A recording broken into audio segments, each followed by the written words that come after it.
I'm Amy, sex educator, sex and relationship coach, and co-owner of PurePleasureShop.com. I'm April, VP of the cutting-edge sex toy company Hot Octopuss, and I dedicate my life to the business of sex. We are on a mission to teach you how to have hot sex, deep intimacy, and how to make your own rules for who you are as a sexual being. Welcome to the Shameless Sex Revolution. Don't forget to head on over to our website at shamelesssex.com for more. And for 15% off of some of our favorite sex toys, use coupon code SHAMELESSPP in all caps at purepleasureshop.com. You are listening to a pleasure podcast. For more from our sex podcast collective, visit pleasurepodcasts.com. Well, hello, everyone. Hello, everybody. Welcome to the Shameless Sex Podcast. This episode is with Kat Nantz on healing through pleasure. She shared her personal story about how she used healing through pleasure, how she has a disability and was struggling with disability and still has this disability to this day, and how pleasure has really played a huge role in her healing, in her embodiment, and her ability to make choices for herself and to ask for what she wants and advocate for herself. I wanted to just add what you were saying about, yes, she had a ton of challenging surgeries in her life. And what resonated with me is that even if you're not in a situation where you have chronic pain or you have some sort of disability or ailment of any kind, even if you're a human on this planet, it's sometimes there's just challenges with your body that you have to overcome. And she has some great tips for kind of just relating that and getting out of your head, as we always talk about, and kind of healing through your pleasure. So it is a great episode. Y'all know, maybe you don't, we're part of a podcast network of a whole bunch of, well, maybe 8 or 9 of us, right? Of a sex positive podcast called Pleasure Podcasts. And we all got together and did our own sex tips for quarantine and made these little mini trailers, like 40-second clips. And we're going to, over the next couple episodes, share clips from these other awesome podcasts that we love. We all have a different focus, a different style. So we're going to give you little teasers, and we're going to play this clip from Sex Talk with My Mom. We love them. They're from the Midwest. It's so funny. They're so awesome. We've been on their show before. You're going to love this. They're great. So it's Cam and his mom giving you their sex tips for quarantine. Ready, set, go. Hi, I'm Cam Potter. And I'm Karen Lee Potter. And we host the Sex Talk with My Mom podcast. We are excited to answer the Pleasure Podcast's question of the month. What is our number one sex tip for quarantine? Mom, what's yours? I like the idea of Zoom sex with other people. What? What are you making a face for? Have you done that? As a matter of fact, yes, I have. No, you have not. Yes, I have. You had Zoom sex? Yes. With who? We're not going to get into this right now. There's only a 30-second clip. Oh my God. Do you want to hear more from my mother about her sex life? Do you want to hear more from my son about his sex life or lack thereof? Thank you. Check out the Sex Talk with My Mom podcast. That's good. I love it. I love them. They're the so best. entertaining, and the accents. I mean, I am from the Midwest too, but Cam's accent is so good. Remember when we were on their show? We were in West Hollywood, or we were in Hollywood at their studio, and I just fell in love with the both of them. They're great. It was like you were at home with your little Midwestern family. I know. I was. Oh, and they had a cute little dog, Gus Gus. So cute. Gus I know, Gus Gus. So sex question. I know we've got a sex question here. It's a longer one. We did narrow it down a little bit, but I thought all the information was important. So just so you know, it's a little on the longer side, but it's a good question. I see that. I'll have to practice my reading skills. And if we don't get a chance to answer your sex question on our podcast here, please feel free to tune in. We are doing Instagram lives every Friday where we answer your sex question live. And you can always email us at info@shamelesssex, or is it contact@shamelesssex? Either one. You can just both email work. us. Yeah. We'll check those. Amy's always on top of that. Just kidding. I am too sometimes. All right, let's get to this question. Me, a woman, and my boyfriend are in our early 20s and have been together for almost 3 years now. My boyfriend was diagnosed with scoliosis when he was pretty young and was given corrective surgery. He has pain when laying on his back and sitting for long periods of time. Because of this, our sex life has completely fallen off the map. His sex drive is rather low to begin with, but it's almost non existent because he associates pain with us having sex. My sex drive is pretty high, so I want more sex from him, but I don't wish to cause him pain. I get frustrated with him when we don't have sex at all, but I know I shouldn't because it's not his fault. Along with that is the fact it's hard for him to get aroused to begin with. He seems to never be in the mood, and when he is, he'd rather masturbate to get it over with quickly rather than have sex with me. He's even told me he finds masturbation to be a chore and something he has to do because of hormones. And when we do have sex, I end up doing most of the work while he just lays there. I do enjoy being the dominant one during sex, and he takes more of a submissive role, but it's more laziness than submission. Do you have any recommendations on ways to have sex while minimizing his back pain and neck discomfort? And what steps can we start taking to explore ways to get him turned on more and craving more sex? And get him more comfortable with his own body. He wants to, but doesn't think it's possible and believes that's just how his body was made.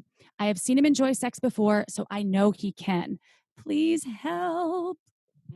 This question is so perfect for this episode that's coming up because Nailed there's it. a lot of wonderful information in here on working with chronic pain. And when you actually broaden your horizon to check out all these things, because sexuality is so vast, there's so many things we can do and try, and it doesn't have to just be penetrative sex. I mean, for this person, if having penetrative sex is painful in most positions, maybe that's not the number one go-to. Maybe there's other things that you do and you focus on now. Granted, his partner's saying that they want more sex, but even within that, there's so many things that you can try that might work really well, and they don't always have to involve movement, right? They can be about what the sexual part of the mind and how they connect and get aroused and turned on. Get really creative and see what works, and you might find that you both end up feeling really fulfilled in that way.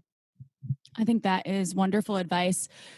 I think when they're talking about minimizing back pain, his back pain and neck discomfort, of course, I'm sure laying on the back is probably the easiest thing. However, you won't know unless you try different positions. Also, one thing that stood out with this question is that she relates to being dominant and says she enjoys being dominant and says that he takes more of a submissive role, but she thinks it's more laziness than submission. So I don't know if there's a way that you can kind of open this conversation with him. There is a difference between being, a submissive or a bottom and versus being, the pillow princess slash the dead fish, kind of laying there having things being done to you that you're not really participating. And so maybe this is just a room for more conversation between them. One, have you talked to him about how frustrated you are about the fact that you totally understand why he might not crave a lot of sex? And this is important to you to have a conversation about this. Have you told him that when you have sex, you're happy to be in the dominant role, and maybe you're wondering if he could be more an active, submissive person? Like maybe he could be more vocal, or you can be a submissive person, still be very involved, and it doesn't necessarily need to involve a lot of movement. And then they're also talking about his sex drive isn't the highest. He's kind of just rubbing one out because he feels like he needs to because of hormones.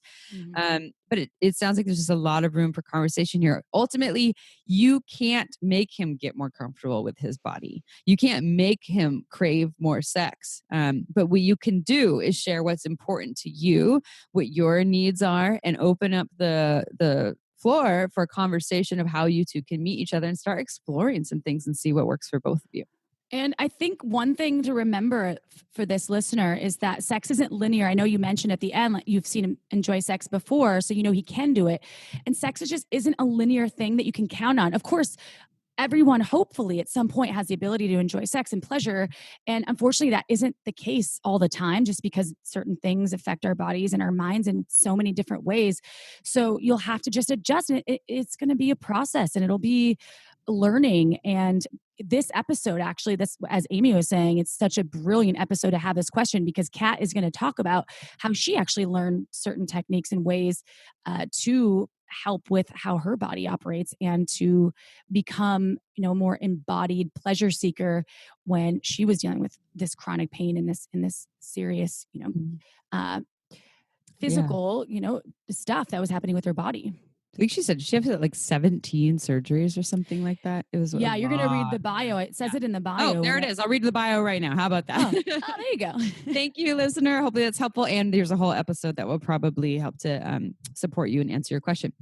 So, a bio. Kat Nantz is a trauma-informed somatic sex and relationship coach who believes you are your own greatest healer, and her job is to bring you home to the wisdom that lives in your body. After having 17 surgeries as a young child, spending years being led out of her body and being objectified in medical settings, she had a powerful realization that her greatest healing would occur when she landed in her body and listened. As a disabled mama, facilitator, and coach, Kat has a unique approach that empowers folks through building somatic embodied awareness and honoring the body's capacity to heal through pleasure and play. Bringing people home to pleasure and home to their core power is her life's purpose. To learn more, visit katnantz.com. That's KATNANTZ.com. And before we dive in, first, we would like to tell you about one of our beloved sponsors. We only have sponsors that we absolutely love because we are very particular. We are sex educators, as you know. We want to tell you about Dipsea. So Dipsea is an app. It is an app that you can get on your phone, and you can play it and get turned on anywhere you want to, anytime you want to. It has all these erotic short stories. Some of them are kinky, some of them are hot and spicy, some of them maybe a little more tame. Depends on what you're into. I personally love it because we get a lot of sex questions, and I also see clients who tapping in the desire is hard. Like, I'm not in my body, I'm not turned on. How do I get turned on? And this is a really great way. You can just listen to these stories. Bam, there you are. All of a sudden, the juices are flowing. I love Dipsea because they have even a section for guide and how-tos. So you can challenge yourself with a self-touch glow up. And they give you guided breathing techniques and self-touch when you can practice edging. They have so many different things. And our Shameless Sex listeners get a 30-day free trial when you go to dipseastories.com/shameless.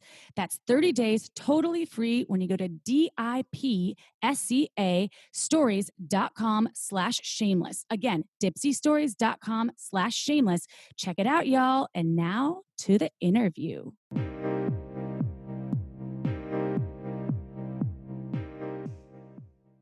All right, everyone. Episode time once again. We are here with Kat Nantz, who I met at Sex Geek Summer Camp years ago. We were just talking about that in 2016, which is not happening this year in person because you all know what's going on. I believe Reed's actually doing a virtual version of it as we speak. But that was a fun experience. It literally is like camp where he wears like the tall socks with the short shorts, and people are all hanging out down by the creek and doing roasting marshmallows, and then it's a whole bunch of sex nerds. So there's other fun things going on.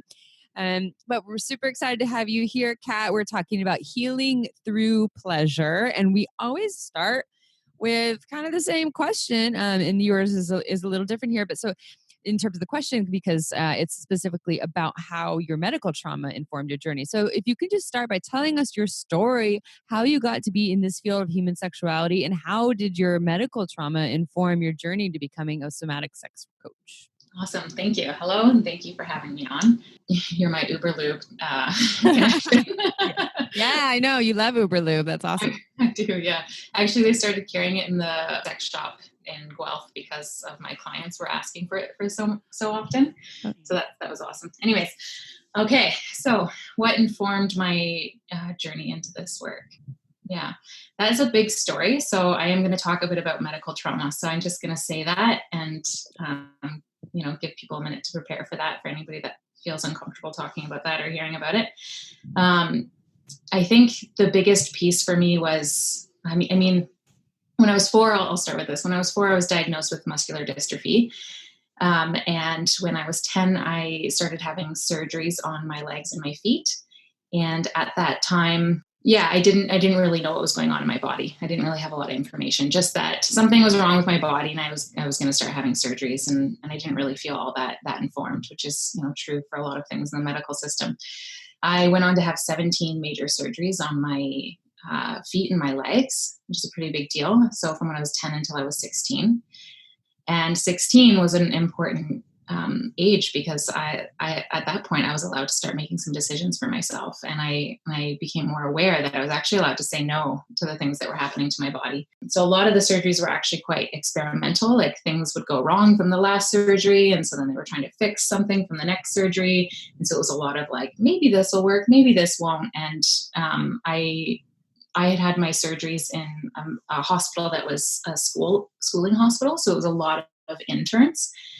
So every appointment there's like 10 like, very big people to me at the time, walking in the room and listening, and sort of what you would see on Grey's Anatomy, where there's like 6 people in the room talking about what's going on with the person.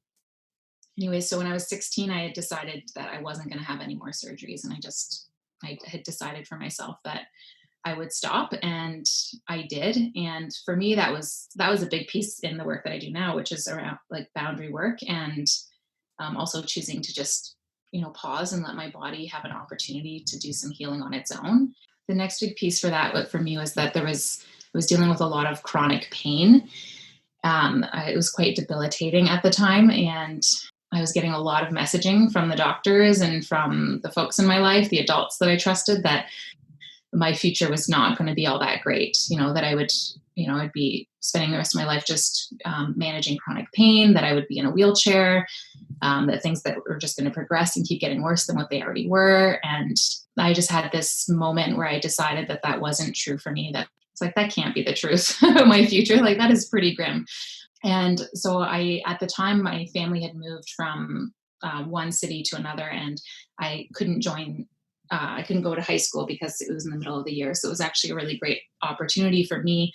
I had a few months where I could just start doing some inner work. And I had made the decision at that time that, I wonder what is on the other side of this pain, or I wonder what is possible in pleasure, instead of just, feeling like, if my body can experience this amount of pain, then there's a possibility for that amount of pleasure in my body. So I started doing yoga and meditating and just trying to soften the way that I was with my body and listen in and hear what it was saying. And I went from not being able to walk, and then within a few months being able to go off of all the medication that I was taking, and being able to walk again, and feeling alive again. So for me, that was the sparking moment, that I had no idea that I was going to do this work, because I didn't know it existed. I didn't know that anybody did this kind of work. So, but that's definitely the defining experience in my life that let me know that pleasure is also a place that we can heal, and that there's a lot of possibility in that. Mm-hmm.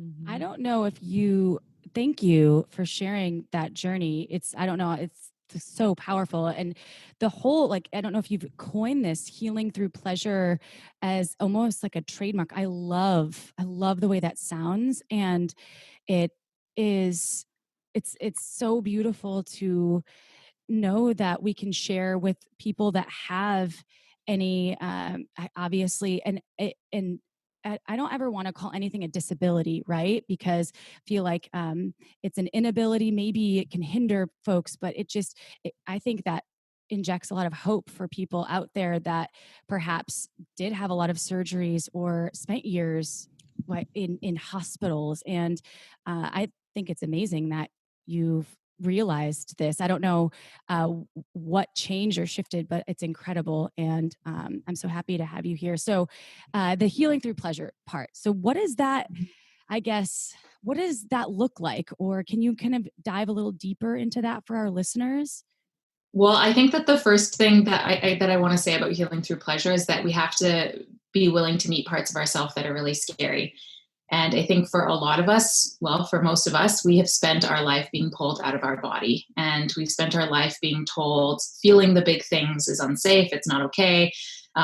Especially in the work around like somatic healing, a lot of it is learning to re-experience the fullest expressions of something in your body. Where, if I'm going out and I'm in public and I'm feeling really anxious, like, what is anxiety in my body? What energy is my body trying to mobilize with that? And if I honor what my body needs to do in that moment, then I'm not, the sensation doesn't have me. I have the sensation. Now I have control in my body instead of feeling like it's happening to me. And so for me, one of the biggest parts was getting that the story and the things that I was hearing about myself were informing how my body felt. That so much of the pain that I was experiencing was actually not really my pain. That it was influenced by what people were telling me about me. I believed that to be the truth about me. I'm disabled. I'm always going to be in chronic pain. This pain is so terrible. It's, and I sunk deeper and deeper and deeper into that story, and it just had me. And so when I started to unravel that, and unraveling that meant being really critical of the things that I believed about myself, and started asking some really hard questions, like, what if, like, what if this isn't what my life is actually supposed to look like? Or what if, like, a genetic disease doesn't mean that I actually have to always have that? So that's like, that one's one that, I still struggle with a lot, because there's so much story and identity attached with my disability story. It's such a huge part of my identity, especially as I started being like the strong one who overcame so much. And, I'm just like this identity of strong, like I'm really strong and I can do anything that anybody else can do. I can be rock climbing. I can hike down to the bottom of the Grand Canyon. I can, walk just as far as my friends, do just as much as any of my friends can do. So I always was pushing myself, and that was a big part of my identity. So starting to question, these beliefs that I had about myself meant redefining who I actually am in the world, and deciding for myself who I get to be. Like, is this, I think for a lot of us, we sort of form these identities, these strong identities, and they're such a core part of who we are. So when we start questioning that, that's really destabilizing for us, right? So it's sort of like shaking this whole world around us of who we thought we were. So for me, it's been a lot of deciding who I actually am in this world, and deciding for myself, and a reclamation of language, and using the language that I want to use for myself. Because I can hear my mom's voice in my head. She's brilliant, and I was so lucky to have such a powerhouse as a mom going through that. And she's so attached to that story of like me being disabled, her being disabled, and this being like something that our family's just always going to have. And the struggle is it's so part of the identity for her. And I actually have to like pause her and say, I don't actually agree with that. I don't feel like that's the truth about me. So like, please don't say that to me, because that's not true for me. Did she consider herself to be more of like a victim of this thing, and kind of tried to like have you in that? Or was it something else, or it was just an identity, like she identified with it? I think the strong theme is this is happening to us, and we are strong because of it, and we have to be strong, and people don't get us. People don't know what we're going through. We're on our own on this. Like, I would remember her, I remember my brother, because the disease that I have is genetic. So you have a 50% chance of inheriting it. So my older brother doesn't have it, and myself and my twin brother do. And so my older brother, he'd always had really good health. And I remember he got sick. He ended up getting an abscess. And then one of my mom's responses to that was, yeah, now can you imagine what Katie went through her whole life? Like, can you imagine how terrible that must have been for her? And now you have some like perspective. And I was like, oh, no, I would never say that to somebody. That's not what I would say. Like, that's like, absolutely not. Like, you don't compare anybody's suffering to somebody else's suffering. And that's so huge for him, because he's not experienced what I've had. And part of reclaiming my own experience of it and deciding how I get to identify with it, I don't look back and feel like, oh my gosh, what a terrible thing that happened to me. What an awful thing that happened. And I mean, I have my moments like anybody where it's like, ooh, that's like pretty heavy. And I actually just feel like I'm really grateful. I have a really beautiful life, and it's so full of love and so full of intention. And there is no feeling sorry for myself. It's just, pain is something at the time in my life, like as a young kid going through that, pain felt like just consuming, like it was everything. It just felt like everything. And then when I started doing that work, it started to shift. Now it's something in the background. It's like white noise. Like I can hear the traffic in the background, or, you can hear like the background fuzz in this. And all of us have background noise in our head. So, just like not allowing it to take up so much space, and realizing that there's like, this is really hard for a lot of people to feel into and to believe, but there is such a gift in pain. Pain is always an invitation to like move further into ourselves and have this deeper understanding of who we are and who we get to be in this world, if we're willing to answer that. And for most of us, it's like, here's the pain and here's us moving away from it. And then that just makes it louder. It's so much louder.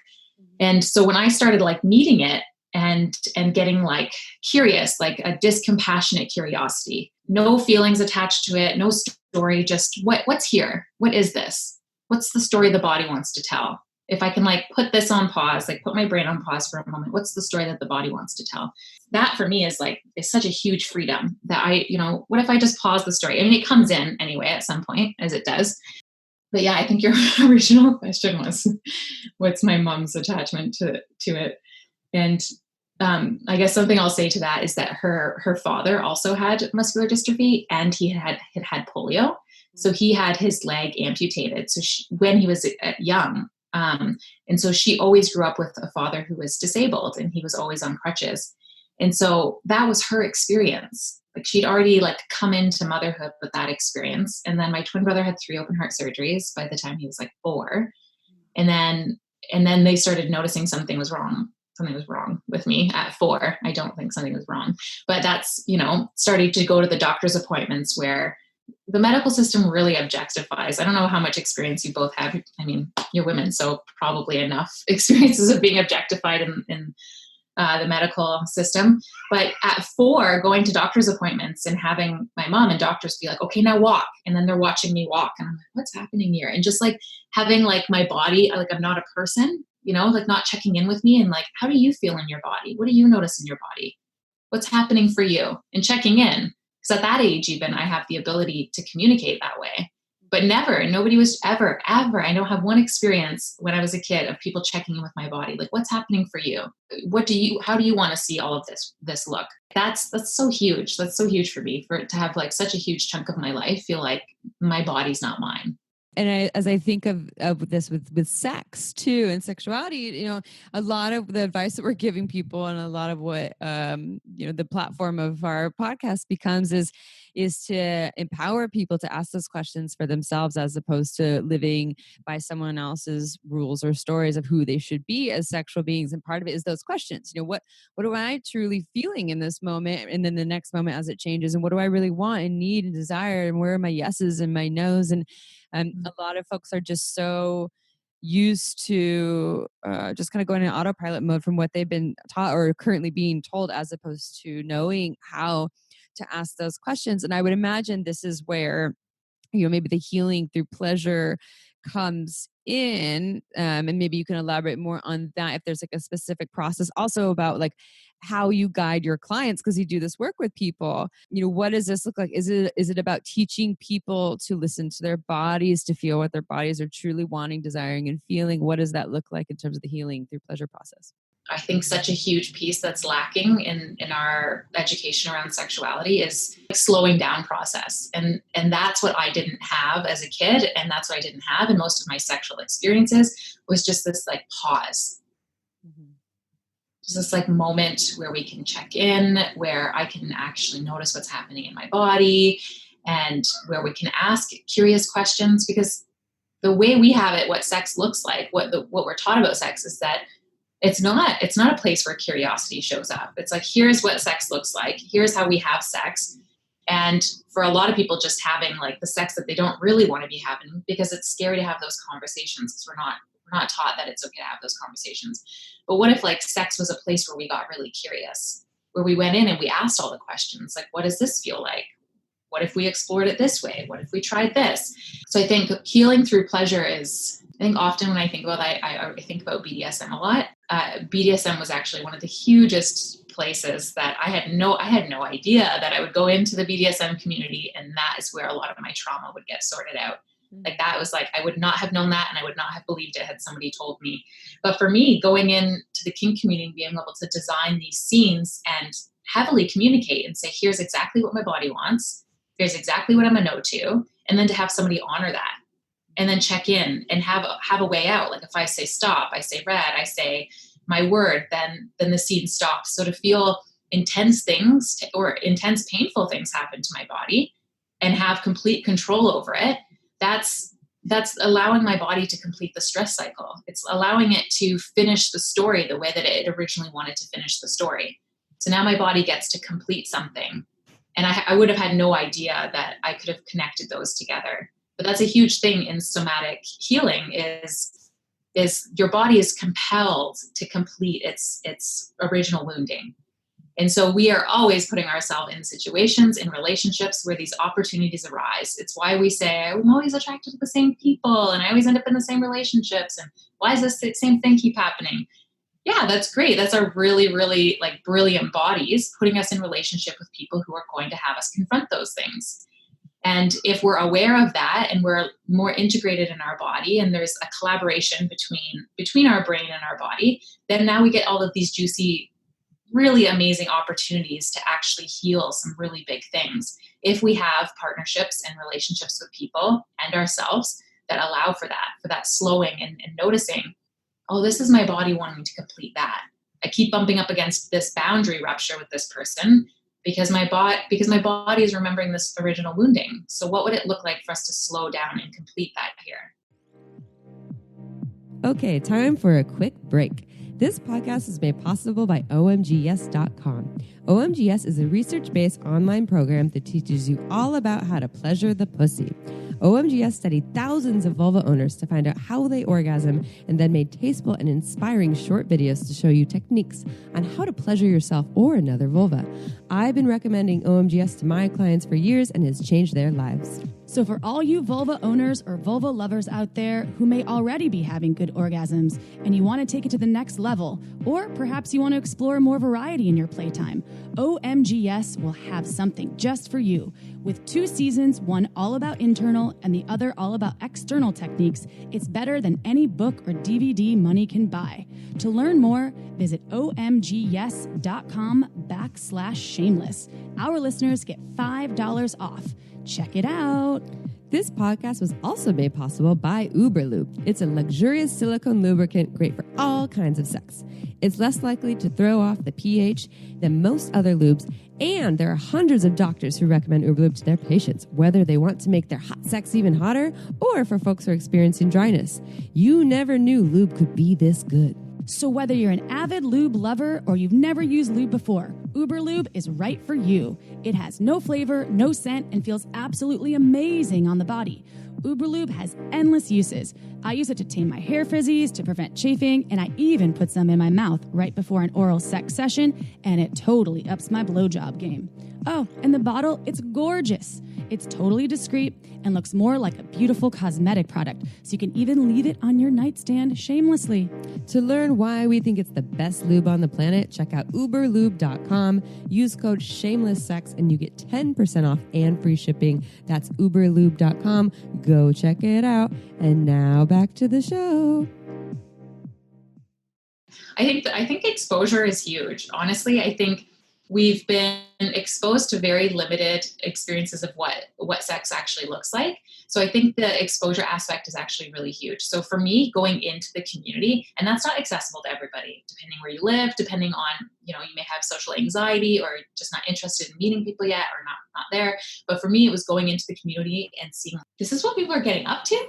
Like people are like just playing out whatever thing that they can make up in their brain, and somebody else wants to do it. So I think a lot of things that are tied into our sexuality, we feel so much shame around. Like, I'm the only one who thinks this. It's so weird that I fantasize about this or that I have a desire for this. I must be the only one, or else I'm just a weirdo like the other weirdos.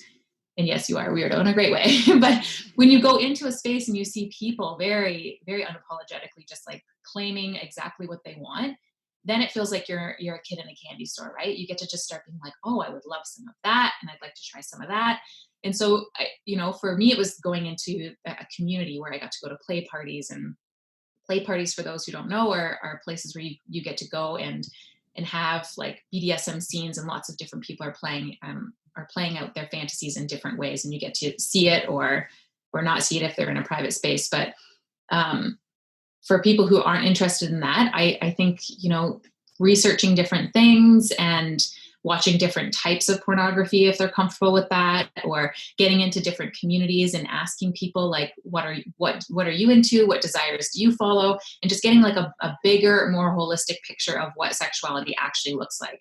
Because it's a playground, right? It's like that is where we get to go be somebody else, or we get to fully meet ourselves. So for me, BDSM was like where I got to meet myself. Like, oh, here I am. And like push those edges. And so that's part of the pain for me too, is like playing in my own body and seeing what edge can I push, and not push through, not force myself, not endure, but where is my actual edge where I can like push my amount of pleasure or pain. So for me, like pain can also be very pleasurable. So what is the edge for me? And then in choosing to meet myself there and see what my body's capable and see what I'm capable of. So in terms of working with clients, it's a big slowing down. So we're pausing and we're trying to build like emotional and body intelligence. Like, what do you already notice in your body? Because a lot of people who come to me, pleasure doesn't actually feel accessible. They've experienced some sort of trauma, whether that's sexual or otherwise, that pleasure feels a bit inaccessible. And for a lot of them, they're in relationships often with people who love them a lot and are wonderful people, but they're often experiencing boundary ruptures with them because we don't think about this, right? We have a partner who's coming in hot with a lot of energy. So the person who has more spontaneous arousal, and then somebody who's like a bit cooler and needs a lot more heat externally to feel that arousal, and which is responsive. And that's often a place where boundaries are pushed in a way that is really harmful to the relationship and to trust in the relationship. And often a place where we think like nobody's doing anything wrong. Like that's totally okay, because a high sex drive is really great. Like if you're the person who wants more sex, that's better. And the other person should come meet you where you're at. And so if you're for any reason in your life experiencing less arousal, or that's just your normal state, now all of a sudden there's shame. So now I should put my body in positions that it doesn't want to be in. I should have sex because my partner wants to have sex. I should just do that. And every time we endure like that, that's a betrayal in our own body. Not something we're choosing to do, not like you're bad because you betrayed yourself, but those are moments where our body's asking us to listen, to honor the boundaries, and we don't.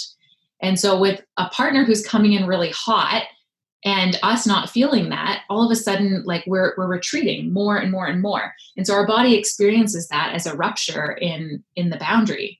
And so that's something that gets played out so often that I see as soon as clients come in, they start talking, and I'm like, yeah, this thing is like one of the most common things that I talk about with my clients. Mm-hmm. And that's really interesting to me because I also am hearing a lot in the background with that around what people are taught about sex. Like we don't have conversations with the body. We have conversations, up here in our head.